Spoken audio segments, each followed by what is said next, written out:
Hey everybody, welcome to Laravel DFW. How are y'all doing tonight?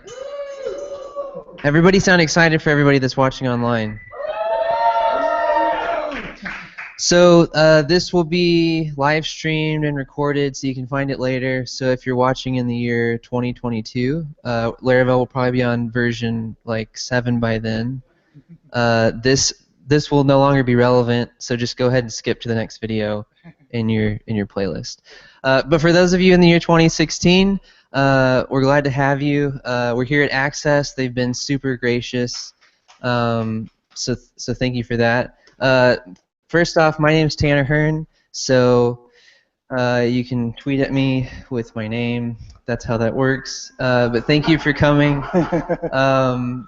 And yeah, we just want to have some fun tonight, so I think we're going to learn a lot from Dave. Just a couple of quick notes. First, Axxess, thank you again. Pizza, drinks. If you're not here, come out next time. We're going to be doing the next couple here in Dallas at Axxess's office. So thank you guys for being so gracious with us. Next, if you go to laraveldfw.com/Slack, then you can join our live Slack group and just talk with us and ask questions. There's a ton of good conversations on there. Sometimes it's as easy as, hey, I have a question on this, and then you can get it right then. Sometimes there's like a back and forth working out problems, but there's a lot of great conversation that you can have there. So laraveldfw.com/Slack, and we'll get you an invite. So check it out. Lastly, check us out on Twitter at LaravelDFW. Again, that's how it works. Just tweet at it. And specifically tonight, if you tweet questions at LaravelDFW, we'll ask them and answer them for you as best to our ability. So Dave's going to come up here in just a second. If you have any questions during his presentation, just tweet at LaravelDFW, and Dave is going to be awesome and answer any that you have. And if you have any other types of questions, feel free to do that too, and we can pass the mic around or something and get to all of them. So without further ado, Dave.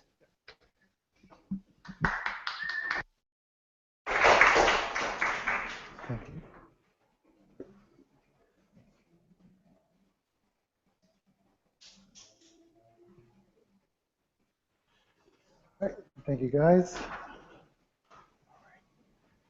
Thank you guys for coming, and thank you for watching the video in the future. So basically, I'm presenting about scaling Laravel for like a large scale, and I titled it "Making the Elephant Fly," elephant being the PHP in this case. So, okay. That's feedback. Okay.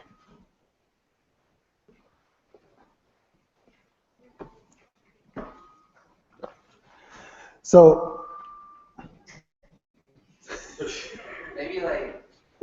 maybe if I step back, actually let me put it down a little bit. Okay. Can you guys hear me still? Yeah. Okay. All right. So basically, let's get started now. So I wanted to basically talk about Laravel, and then not necessarily just Laravel, but basically, things that you have to consider when you're designing your app, so it will handle, millions of hits per hour, maybe per second, depending on how popular it gets, right? So like gone are the days when you just build an app and put it up, and then you expect it to not get any kind of hits, but somebody tweets about it, or maybe Opera says something about it, and then all of a sudden your site is crawling to a halt. So, and then again, it's a tricky thing, right? You really don't know how much of an effort that you want to put in to get that, to actually invest in that beforehand when you just started to make that. So, some of the things that you can do, so you kind of account for that. So when it comes times, at least it'll be easy for you to scale, when you do get that hit. So first part is performance. So performance means different thing to different people. And this was the part I was going to ask, What does performance means to you guys? All right. Anybody else? Uptime. All the time. Uptime. Okay. All right. So I have basically from client to you, what does the client see? Is the front page, is that up all the time? Or how fast do you see the first page? Now I'm not going to go into optimization for your HTML to make it fast and all that.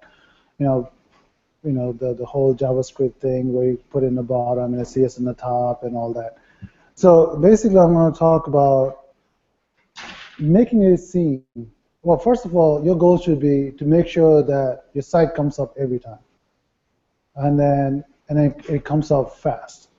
And then if you can't do that, the second best thing you can do is to make it seem like it came up. Right?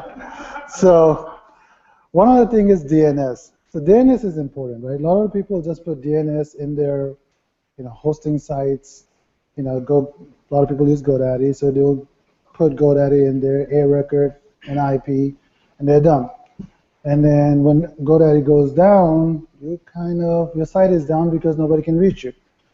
So one of the things about DNS is you could actually put multiple IPs on the A record, and it works in a round-robin fashion to where it will hit the next IP, and then it kind of works as a load balancer on its own. It's not a very reliable one, so I wouldn't count on that as being your primary load balancer. And also, basically, it depends on how the browser implements it. So, and also works as a failover too, where if one of the IP goes down, technically, it's supposed to go to the next one and use that. And then some of the older browser has a problem with that. It will keep sending it to the failed one and keep hitting it over and over again as well. But with the most browsers, the new browsers out there, you should see where one of your IPs goes down, then the other one comes up. Now on that, it could be that you are sending it to different servers, or it could be the same server that's coming from different paths. So you could have a possibility where you have two ISPs or two network providers actually providing you the connection that's going to the same server. So it's useful to have something like this, to where if one of them goes down, the other one is there. Now, there's also the geolocation-based load balancing. There are services out there that will actually do that for you. It will take the IP and then send it to the nearest one according to where the clients are coming from. And then one thing that I would say on that is you have to be careful how you use that. Now, depending on how your application is, you may or may not like that feature. Because it could be like, a lot of the times you want your client to get to the closest place where that client's data is. But according to how you partition the data and how you house the data, they may not get to the one that's actually hosting that data. So it's going to have to go into your design where it's like, how do I do that, right? So for the most cases, geolocation is fine. A lot of the cases, you would have it to where both or however many data centers have the same data and then they see it. But as you scale, that may or may not be possible because of the sheer size of the data. Now comes to the CDN, HTTP accelerator. So CDNs are awesome. Now this is where I say you can fake it, right? Because a lot of the customers, they care about the front page, right? If you look at your stats on your website, any given website, you will see that the page that gets most hit is the front page. It's the first page that it comes in. You need to focus on the front page to optimize that the best you can. When you're optimizing, that's the first thing that you should optimize, and you make sure that that loads as soon as it can.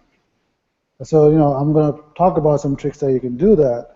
And then one of the tricks is the CDN, that you will load an index.html or index.static one that it goes in there, and you have it there, and then CDN will help you load the CSS, JS, and a lot of CDN content companies out there, the products out there, will load that from your web server without having to do any kind of tricks.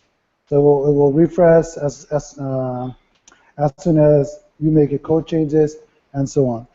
And then if you don't want to use CDN, or if you can't afford to use CDN, you could actually just use Linux versions of those. Like if you use Nginx, Nginx has a module that will cache it, your static pages and your JS and CSS and images, where it will not hit your application backend until something changes. And now if you wanted to go something further than that, then you can use Varnish, which is a lot better than Nginx.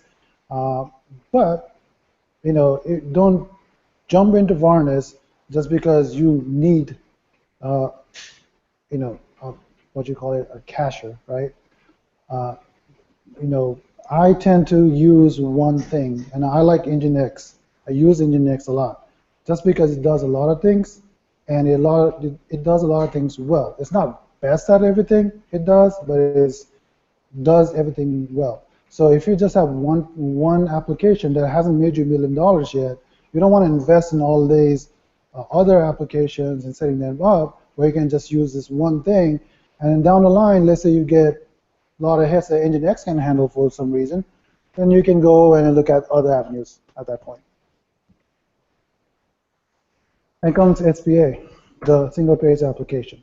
The single-page application is nice in a sense that when the single-page application opens, it will basically open up with what the user needs to see. Everything is static. The front page, the first interaction, it loads with the static content without actually having to get any data from your application. And you can handle that very gracefully, to where if your front-end application knows that your backend is down, you can do some tricks to save time, right? Or just basically say, oh, hold up, like I see that my backend is down. I'm just going to do something, draw something to kind of distract you from the fact that my website is completely down, and then when it comes up, it's like So a lot of the times, the customers just want you to acknowledge that you understood what they did. And one of the things that single-page application allows you to do is it allows you to respond to that click. So when you respond to the click and then say, clicked, there's something happens, the client knows that something is happening there, and then they will wait, even if it takes longer for the actual content to come back, because they know that something is being done with that response, right? So I actually go through data. So those are some of those front-end stuff that you would do to kind of give it a sense that your application is up, right? Now, to make it really up, we got to talk about the data store. And then, till this day, and if you're watching this in 2032 or whatever, you probably have some kind of data store that's magical. But right now, relational data is king, right? MySQL, MS SQL, Postgres, right? We still think in tables. We still think about models. So whenever we think about models and we think about classes and all of that, we think in tables, right? So we have to make sure that the data is there, it stays consistent, and we have to work with the constraint that comes with the relational data. So first thing about the relational data, to make sure that your data stays current, to make sure that your data, you don't lose data, is replication. So this is the first replication schema, which is the read scaling. This is the simplest thing you can do. It's basically you have a master and one or two slaves, Now, it is the simplest thing you can do, and it is also the most reliable one you can have. Because with this, since you're writing to only one master, you never have collisions. You never have where there's a race condition and you will lose data. So basically, when you're building out the application, it's very normal for us to actually just do one SQL connector, and then that handles the read and write. If you actually did it to where you have two connectors, one does reads and one does write, then you have flexibility on that. So your application is going to send all your writes to the master, and then the reads can go to a HAProxy in this instance that is going to balance out between available slaves and a master. And HAProxy actually works really well with MySQL, with their scripts where it will actually check to see if the slave is caught up or not, and make sure they will only send it to slaves that have the full data set, and so on. So it works, and this is very old way of doing this, and then the reason that it's still around is it still works. The next step up is a multi-master. So with the multi-master mode, in this setup, what we're doing is the both nodes that I have are masters. I have it set up where it's master-master replication. But I'm going to still send my writes to one master to just decrease the basically collision domain, right? So as long as you're writing to one master at a time, you don't have to worry about collisions. You don't have to worry about data rollbacks and stuff like that. So your application handles it the same way. Now, the advantage that you have with this one is that when it fails over, it's really, you don't have to do anything. HAProxy detects that the master is down. It will send it to the next master. You don't have to, demote the master and promote the slave or anything like that. It happens. So, you're done. You set it up and you're done. Then there is the whole master-master with read and write split. Now, on this one, if you're doing read and write splits, there's some of the things that you have to consider is that, well, if you're doing this, first of all, you can actually do read and writes in the same thread. You don't have to separate out your reads and write. Now, with this one, only thing you have to one of the things you have to worry about is collision, right? So a lot of the times it is recommended that you would use a GUID for a GUID or UUID for your IDs instead of incrementing number. Especially if you're using like user information and your user's ID is 1, then somebody's going to guess, oh, the next user is 2, and next user is 3. And the GUID also actually works as a security feature because you can't just guess the next user, and you can iterate it out. So, and then a lot of back in the day was a concern that GUID is going to be like heavy because it's much bigger than the int. And if you're really concerned about that, you can actually just compress the GUID into a 4-bit hex, and then it will save you space. But even if you do it as a char, the performance penalty that you get in a MySQL is not that much. So and then that will basically get rid of your domain collision for the most part, unless your application does a lot of updates. Then then it is something else you have to worry about. And then if you have auto-incrementing tables for your IDs, auto-incrementing ID on your tables, then you would want to do it where it does one master does the odd number increment, and then the other master does the even number increment.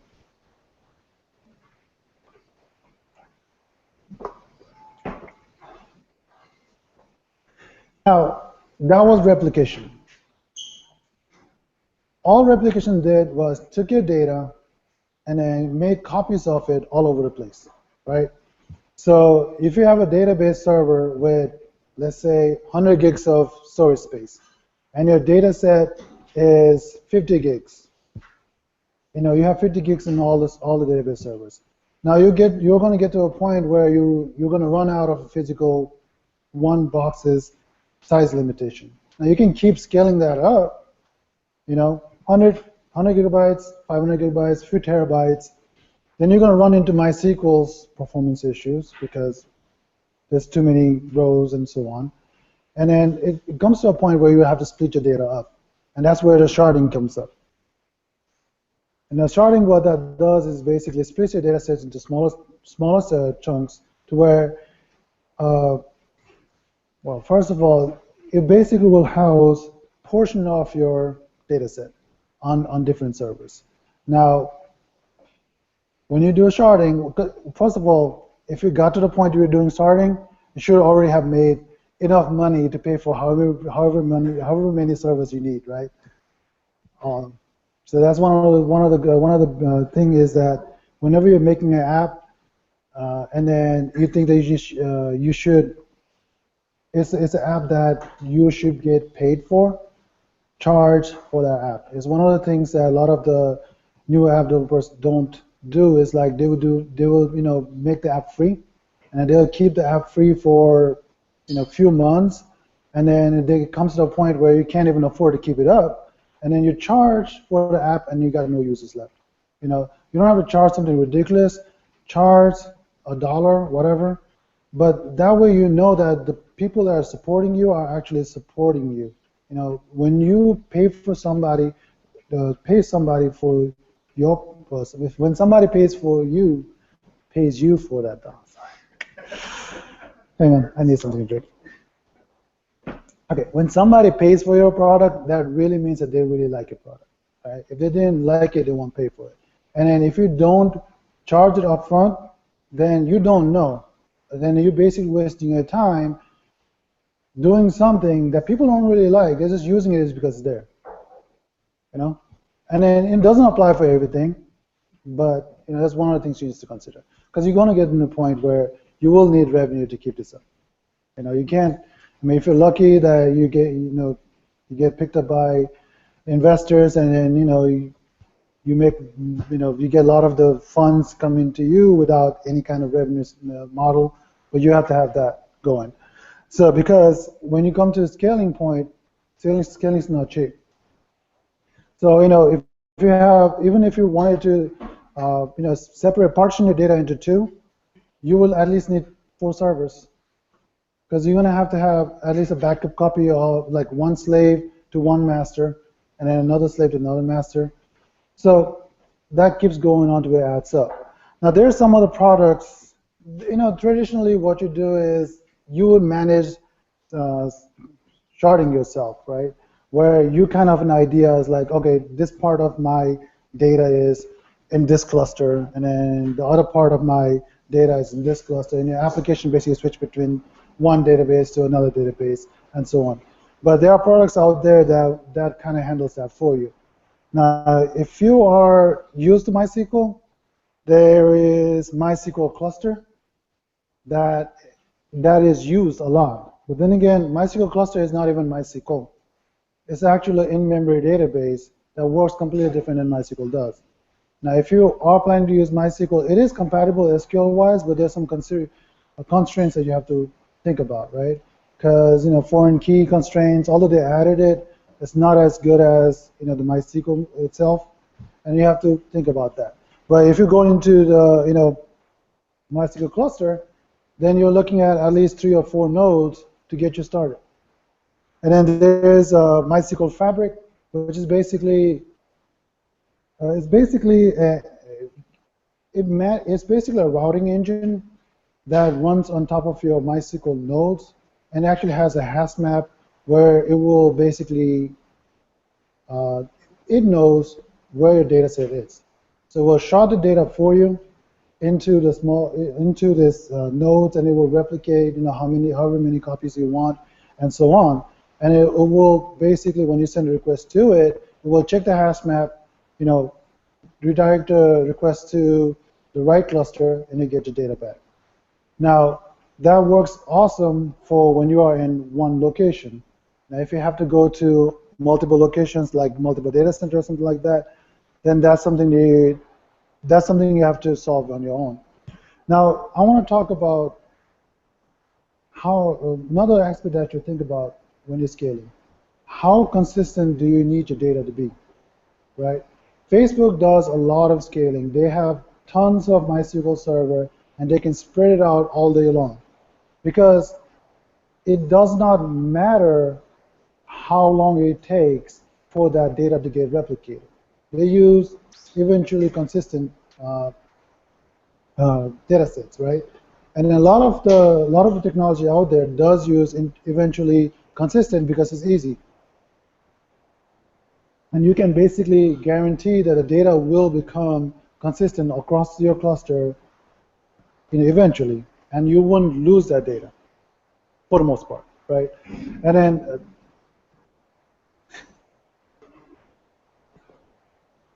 the reason I said that is because if you have Facebook has posts and somebody comments on it, and you don't see it for the next 5 minutes, it doesn't matter.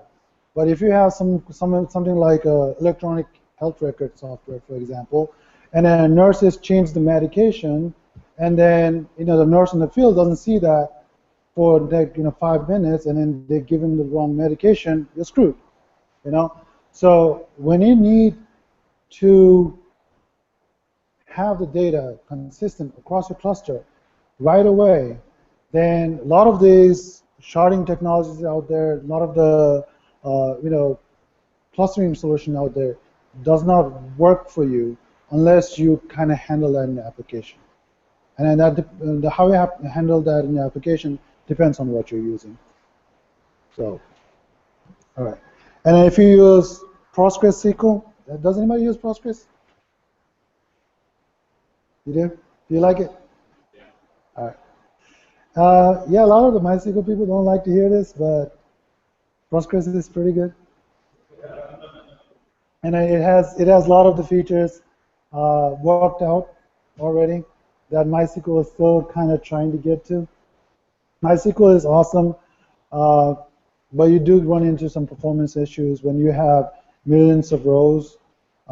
Then Ultra becomes a chore, and then there's like tools like Procona has a tool set that lets you do a lot of like online table ultras and all that stuff, which is nice, but you still kind of, every time you're doing an alter, you have to kind of worry, is this going to break? And it breaks sometimes. It's like, and then the locking is another nightmare, especially if you have foreign keys constrained all over the place. It's nice to have that, but then again, you need to do an alter, it's going to lock everything associated with it. So those are the things you have to consider. Now, Postgres doesn't have that problem, right?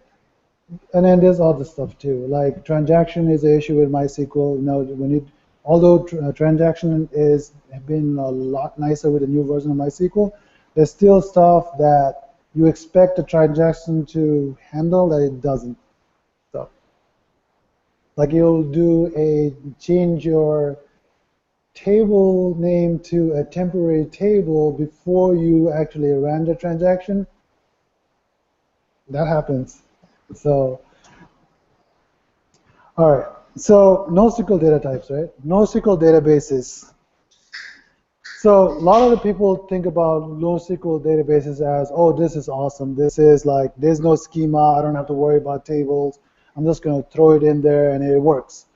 But then again, it's not a magic bullet. So it does not, a lot of the people that are using NoSQL that don't really understand clearly that it's not a MySQL replacement. It's not a relational database replacement. It is so. First of all, there are different types of NoSQLs, right? So first one on the list is document databases. These are your MongoDB, or MongoDB is a good example for that. And then that's what it is. It's a document store. It is a document store. Basically, what you're giving it is a document. If you're looking at your data, and if it is something that you can call document, store it in MongoDB. If it's not, don't. Because you will run into issues later down the line because you want to, and I have an example of that, I think. All right, here's a good example, right? So we have a document store, and this is posts and this is pictures, and then it has gibberish for like a title, body, comments, and then basically I've embedded comments into the document itself. and which makes sense. If you have a post, you look at the comments associated with a post. You will sort it like that. That works awesome. And then you have picture, well, it's the same thing. You're looking at the picture, you look at the comments for that picture.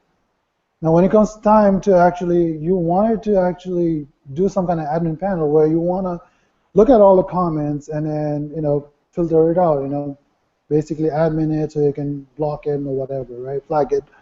Then you want to pull a list of comments. It's not like in MySQL where you can actually go to comments table and say comments count, right? You can't do that. You would actually have to iterate to all the comment subdocuments on the post, add them up, and then all the pictures, subdocuments, add them up. Now there is like, what's it called, map reduce function that does that, which is, the query side of that is easy. You just do a map reduce and it does that, it gives you a number. But in the back, it still has to go through. It still has to seek, it still has to find out and all that. And then you run into where, oh, you can index it, but then again, your index becomes bigger and bigger as you go. So it's not a bad solution, but like, know what you're getting into. Just don't jump into it because it's schemaless. And it's not actually it's not schemaless completely, because you can run into a situation where if you're half of your data, let's say it's, well, can't say that. I think they corrected that. Well, I did run into an issue where it was throw a baseline error because when I changed a field of data type into an array, and it used to be a string, or actually int, it threw me an array because it couldn't keep both in the same field, same name. So you run into issues like that. Going back to the key value stores, right? I'm going to jump into key value stores here. So key value stores is one of the things that, Memcache is a key value store, Redis is a key value store. Those are awesome when you are trying to, put something into your data store, and then you're going to find it using the key. So, and it finds it really, really fast. So it is a really good data store for caching, and it is a really good data store for sessions and so on, because a lot of the times you will look at from the key. And then Memcache is really, really fast because Memcache always assumes that you will look it up by key. Although they have added value type searches now, it's still very, very fast when you're looking for the key. And then that's why it's a really good solution when you're doing a session store. But if you need to do something else, like if you have a session store with a list of all the users, and the value is basically a JSON of your users, and you want to be able to say, hey, I want a list of all the users that are admin, or I want to use the list of all the users that I don't like, whatever. So you want to run that query. Memcache is not a solution for you. Redis does a lot better on that one. So if you even to make a simple management backend for you to kick out user, if you need that, use Redis, right? And then a lot of the times you end up using one because you don't want to maintain two when you're just making $1 for your application. So a lot of times you end up using Redis because it does both. Then you go into graph stores. Then here's the thing with that. Graph is awesome when you're trying to find a relationship. MySQL does n+1 where you're trying to find grandfathers, your grandfather's son's son, that'll be me, it's fine. But if you want to find my son or my grandson, MySQL would not work for you. It is too far apart of the vertices for you to calculate. And in situations like that, you want to do key value store, graph stores. And then it is really good for relational. So if you are building this in a post, right? Going back to the post example, and then you were building a social media entire platform on top of your post and pictures and all that stuff, and it becomes big enough to where you have a lot of data, then you want to consider something like Neo4j that will basically make it to where you'll be easier to find friend of a friend. Now, that does not replace MySQL. That does not replace the relational data. You would still need to keep the relationships intact on your relational database, data store. You would basically do a lookup, and then once you did the match, then you will come back and then get the data from your relational. And then white column stores, these are your Cassandras. If you're doing big data and all that, again, you will only use it if you're trying to find a statistic between millions of users and trying to find what does of this million users, what is the favorite color? You don't want to run that in a relational because it's going to kill it. But then again, you don't want to run relational data on this because it will take few seconds just to initialize your command and sending it to all the nodes to get any data back. Where if you were running your application on top of that, you will never get that fast response from this kind of data store. So again, you would search there and then come back to your relational data store to get your data. Now, caching. All right. So basically, going back to the post object, right? So what I'm doing here simply is that I get a post request, somebody uploaded a post. I take the post object and put it into a MySQL box. Then somebody goes to my web page, and then I pull a list of posts and then present it to them. Real simple, right? Now, what's happening here is that you're storing, see, we as programmers store our data the way it's supposed to be stored, relationally, right? We think in terms of post is related to the user, and a comment is related to the post, but it belongs to a user, and we have that thinking. And that works. That is the best way to store your data. But that may or may not be the best way to present your data, right? So in this same example, in this case, what I did was I take the post request, the post object, I store it in MySQL, but I also create a feed object, and then I load it into a caching engine, right? Redis, for example. Now, I don't have to use caching engine yet because with this, what I'm going to end up doing is whenever somebody comes to my website, instead of giving them a list of posts, I'm going to give them a list of feed. And then the feed is going to go through one table where the feed is basically formatted just like it's read into the output. So the feed will have user and all that need. I'm not going to do a lot of joins. It's already structured with all the minimum data set that I need to present it right off the bat, right? So even if I didn't have the cache layer there, it would still be much faster than doing the post, finding all the relationship within the users and the comments and putting it together and serving it out, right? Now, I can take it a little bit further than that. So here, what I'm doing is I'm taking the post, so I'm throwing in a database because I need to keep my data consistent. I don't want to lose what user gave me, right? Then I'm going to basically queue a publish a job to my queue, basically saying, I need this post converted into a feed, right? And then that goes into whatever you use in the RabbitMQ, Redis, whatever you want to use it, you will do that. And then you got the queue listeners on the application server. It could be the same server, and it could be a different server. That will basically listen to the queue. As soon as it finds a job, it will take that and then convert it into feed and put it into the data store and put it into the feed object and then put it into your Redis cache. Now, whenever you get a request to that page, to my page, I'm going to basically take it from the cache if it's there. If it's not, I'm going to go to the feed table hydrate the cache, and serve it out. Now, this is a very simple example. Of course, this is overkill for something like a feed and a post. Now, there's a couple of things here that's happening here. One of the things that's happening is that your web instance is not boggled down actually processing the request.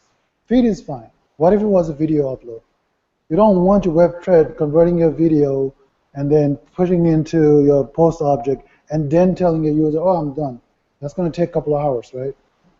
So you don't want to do that. And this is the example I've used in here. So I built out, basically, imagine there is a video object there, right? Somebody posts a video. So when somebody posts a video, the application that I'm kind of that's built around this is basically it takes that video and uploads it through a S3 instance raw, right? And then it throws the job into the queue. And then also what I did was I actually have it calling a URL to my home, which is basically routed to a Raspberry Pi. And that Raspberry Pi comes up and checks to see if my server that's underneath my sofa is on or not. If it's on, then it doesn't do anything. Then the event listener on my sofa comes up. Event listener on my server underneath the sofa comes up. It's like, okay, it takes it, it converts it, and then it'll take however long it will take, and then upload it to the S3, update the objects, and then pop it into the store, and it's done. Your user doesn't have to know that. And then, as long as user is seeing processing sign, it doesn't care where it is. Now, if I didn't do it that way, I would have to buy a ridiculously big, dedicated server or a big slice of Linode or whatever to process that. And then, my application is a hobby application. It's been up for, what, a year? Maybe it's not even up now. And I had one video upload from a user. And you know what? And it worked. The Raspberry Pi saw that it wasn't up. It did an ether wake. It came up first, and then it started listening to the queue, and it's done. So, and then another takeaway from this is this. So let's say you have a CMS system where your salespeople actually do the product inventory, right? And then they are going back and then listing, changing the prices and all that on your products. Now, if you were actually taking let's say the post object here is actually the product object, right? If you were listing that product, then as soon as they update the price, it comes in the application and your users will see that new price. They saw the price added to the cart, and they go to the cart, and it's a different price. It's a silly example, right? But then again, so if then again, there's other ways to kind of handle that. Like you can have, pending pricing and all that. But this is much easier to where you basically run a timely job that will basically go through all your product objects, calculate the data, and basically create new product objects that is customer facing. And the process happens outside your application, and you have to worry about stuff like that. And another thing is like, a lot of the times, even for the post example, as soon as they post, you don't want it displayed on your application. Maybe you want to have an admin monitor and see if it's a good content or not, right? Then you can do, of course, you can do like is published or is approved type flag. But then you run into that thing. You're running your queries into your relational database, your main primary database, and then doing queries, which is going through some kind of a where clause and all that. Now, you don't have to do this right off the bat. The simplest solution that you could do is you can you can actually, you can actually take the output of the post object here, put it into a cache, and then start from there. Right? That works awesome. And then that's one of the then and I'm going to segue into another conversation here. It's basically caching, right? When you think about caching, what is a good cache?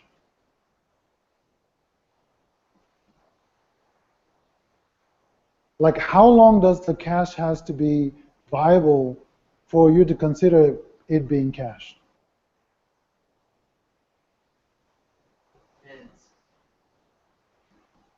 Okay. What's realistic or what's ideal? Look, what do you think about cache? Like, either way. I mean, cache should live as long as possible. Right. The only thing that, as soon as the data changes in a meaningful way, Mm-hmm.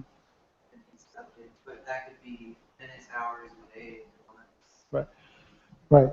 So my definition of good cache is how many hits does it take it away from my database? Right. So if I have a cache that gets blown away every 5 minutes, that's still a good cache if it's going to take 1,000 calls or even 100 calls, right? So that's the definition that you have to work off of. And a lot of times what people do is there's this very simple setup is basically you do a caching schema, you load it into a cache, you have a cron job that's running and building the cache every time, right? I see that implemented a lot of time. Now that works, but then again you have that window where the product that you added is not showing up, and so on. So a lot of times what I recommend on that is basically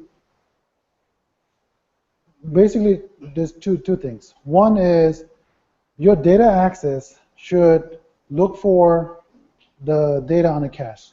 If it doesn't find it, go to your relational database or your document, and then rehydrate the cache and serve, right? So you did that with a one leg, right? So as long as a cache is there, it's going to hydrate from there. If it's not, it will auto rehydrate the cache and serve it up. And then the second leg of that is basically you have a cache buster. It's basically a script that's going to go back and basically delete that cache. It does nothing else. And then you basically have an option to run a cron job that busts it. Next time there's a request happens, you're back to normal.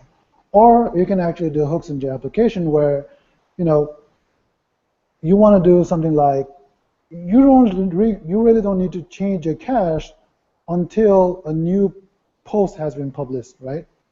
So even if it's every 5 minutes or it happens a year later, the cache is still good until. So if you do a hook into your application where you're actually going through your application and saying, okay, this is where this action is going to invalidate my cache, so I'm going to run the cache buster, and then we'll take care of that at the point. So if a lot of times if you think it of ahead of time when you're coding, then it becomes easy. If you have to go back into the application and find every endpoint that you need to add the cache buster, it becomes, it's a little bit of a chore.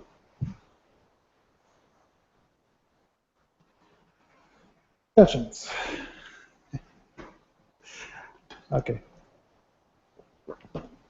So session is one of those things, right? PHP session store works awesome. And then if you're running one server, it's awesome. But if you're running two servers, then you run into an issue because, if you have two servers behind a load balancer, as long as you get into the right server, you have a session, you go to a wrong server, you got to log in again.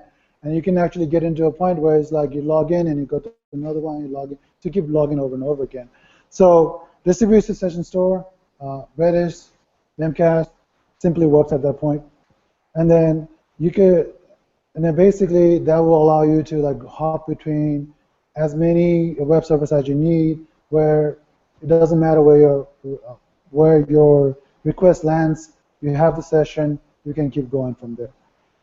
And then OAuth is another thing where you basically took the authentication out from your application, and OAuth is separate. Now there's the implementation with OAuth where it works with the session store, distributed session store, where you still need to distribute a session store, and then you use a OAuth token. Now, back in the day, we have cookies, right? If you had the cookies, you're good. You don't need a session store. Your application just looks at the cookie, and you can keep going. But with OAuth and then the bearer tokens, you can actually get back to that. So with bearer tokens is an encrypted cookie that just by the virtue of a bearer having that cookie, you know that the bearer is authenticated and then has the certain rights to your application. So you don't even need a session store anymore because you would take that. Your OAuth provider has already authenticated that person and then basically give them the cookie that you can then take and trust fully. It's a bit of a chore to set that up, but if you do that, you basically don't need a Memcache. So, and this is kind of the complete picture.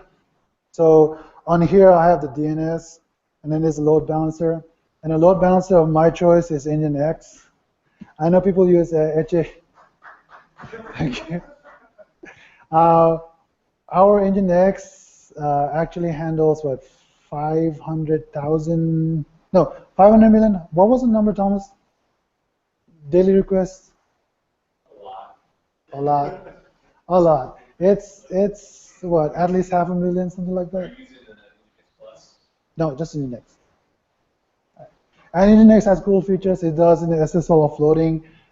It supports speedy. Yeah. And it does, it can do, what's that called?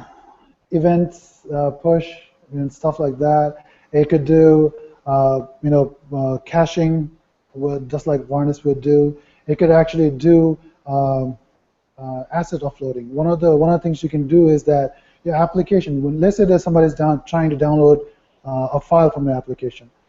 What do? We actually read the file from the store in the application, and we load it, and then we stream in the byte stream to the web server. Web server will then take it to the browser, right? You don't have to. You can actually do it to where your application just reads, tags the header with what it needs to be, sends it to the Nginx. Nginx, as long as it can access the same data store, will hydrate the data on the web server and send it off, and your application doesn't have to deal with that data loading. Some of the stuff that you can do with that. Now, HAProxy is another one. HAProxy is awesome at proxying, and load balancing wise, but you start to miss some of the features that Nginx has in one package. And then unless you go to a point where Nginx doesn't handle your load, don't jump into HAProxy. Now, if you like HAProxy and you're using that, you don't have to jump into Nginx either, because Nginx, HAProxy does other things. And then for the PSP world, Nginx, PSP, FPM, it's a really good combination, and it scales like crazy. And then basically, a lot of times, what I do is, so on here, you need to have two of each, at least two of each, two load balancers, two web servers, and then two application servers if you're going to go with that, two database nodes if you're going to go with that, for redundancies, right? You don't have to worry about it. You can do one to one, but at least build the application in a way that when you get to that point, it can handle that, right? So basically the load balancer is taking it, and then, so this is Nginx load balancer. That is sending it to the web servers, and in which each web server is actually running a HAProxy on the same machine that is handling my MySQL connections, my connection to my application servers, a connection to a queue, so that I can make my application more or less agnostic of the backend because HAProxy is there. But a lot of the times, if you can build an application the way an application is aware of a backend, scaling-wise it becomes easier, but building the application becomes tedious work. So that's something you have to, figure out what works for you. I think that is the end of the slide. Any questions?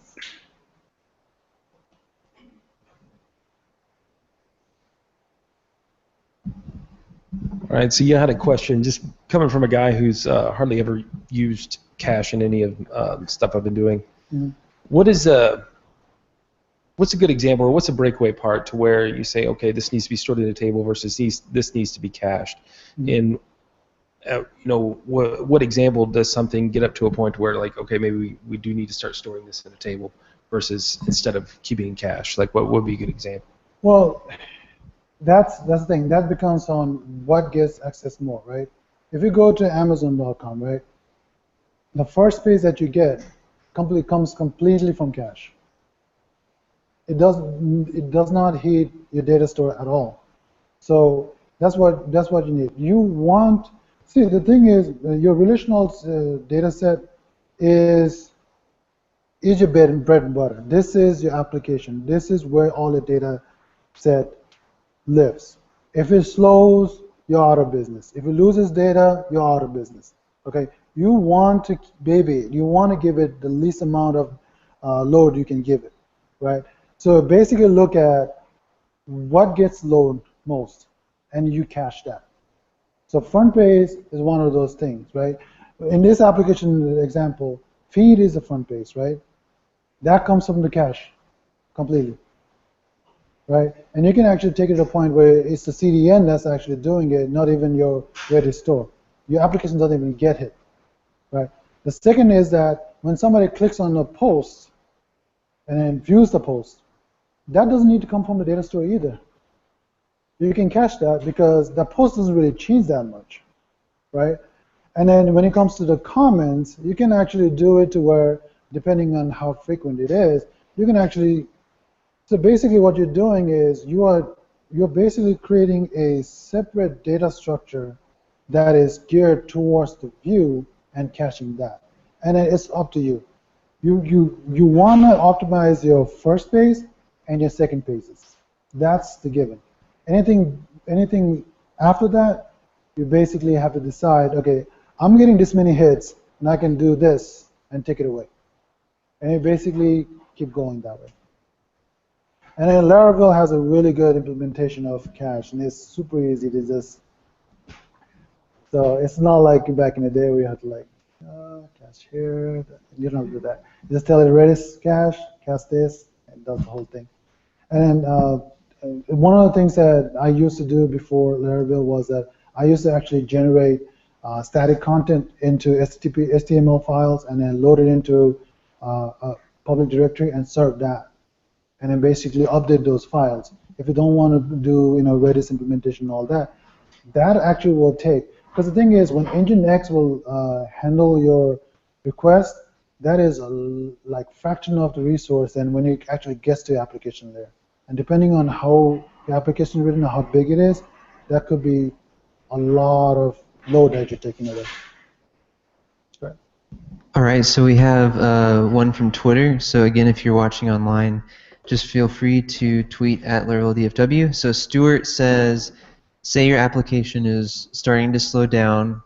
How do you begin to troubleshoot or diagnose which piece is the slowdown part? Or what is your process for diagnosing trouble spots? Drill down. That's basically it. There are tools like PHP Storm that let you debug your server side and all that. A lot of times you will have to do like breakpoints and keep going that way. Start with the simplest thing. That's the thing. It's like whenever you, and it's true everywhere. It's the least. It's the smallest thing that you're not thinking that's causing the issue, right? A lot of times you start from the smallest thing. Go for low-hanging fruits, where you are something that is small enough, where it's repetitive enough. And one of the biggest things that you can look at is Nginx logs. Right off the bat, you can look at Nginx logs and then see what requests are you getting hit the most. Then you can say, okay, these are the top 5 requests. Now let's drill down there. Because there could be a page that takes 5 minutes to run, and I'm being ridiculous here, but it only gets hit like 2 times. Why would you spend the time optimizing that? Whereas you get a lot more savings optimizing your front page from 5 seconds to 2 seconds than 5 minutes to 1 second on the other example. So it basically drills down. And then one of the things is you know your application, right? And then you got to look at things like, MySQL has a tool for, I don't know if you guys use the explain, where you can actually explain your statements and look at, what kind of keys it hits, if it's doing search, if it's doing copy Tims, and then optimize your query that way. But a lot of it is basically application specific, and you have to drill down yourself. Anyone here have a question?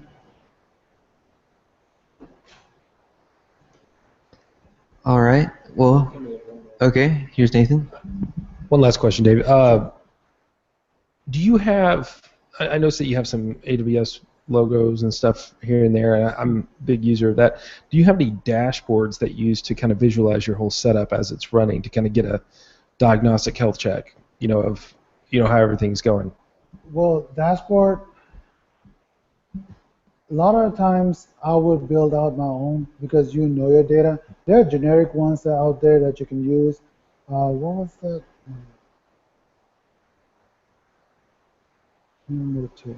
There are online tools out there where we'll basically, can't remember the name of the site that I use. Basically, it will give you some like a code that you can install on your server, and it will send stats, and you can look at matrices. But a lot of the times, you want to basically build out your backend to account for that. Now, if you're looking for, your web server issues, Nginx logs is very helpful. The PHP logs are very helpful, and there's like a lot of tools out there that will actually visualize that for you. And one of the ones I use a lot is, what is that? Can't remember the name.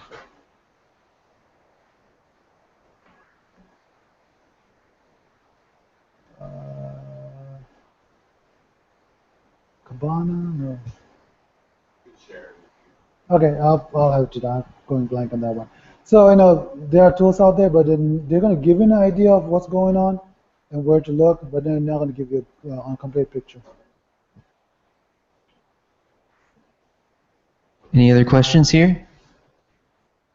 I'll also suggest with Laravel, there's a package out there called Laravel Debug Bar for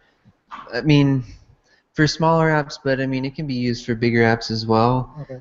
It's super helpful if you are running a Laravel app that does not have like a full single-page JavaScript app on the front end. So if you're doing page loads and things like that, you can use that to debug, and it'll actually give you all of the database hits that are happening, what queries are being run, and so then it's really easy to find N+1 issues, and find out just click through the app and find which pages have, there's 120 database queries, or there's 20 database queries, and you're like, okay, well, this is the page. If this is a highly trafficked page, that we should do caching or do some sort of piece in front of the database to improve performance. So Laravel Debug Bar is a good one for Laravel, if anybody wants to know. Nope, I think that's it. All right. Well, thank you, Dave. Thank you. You can just give him a hand.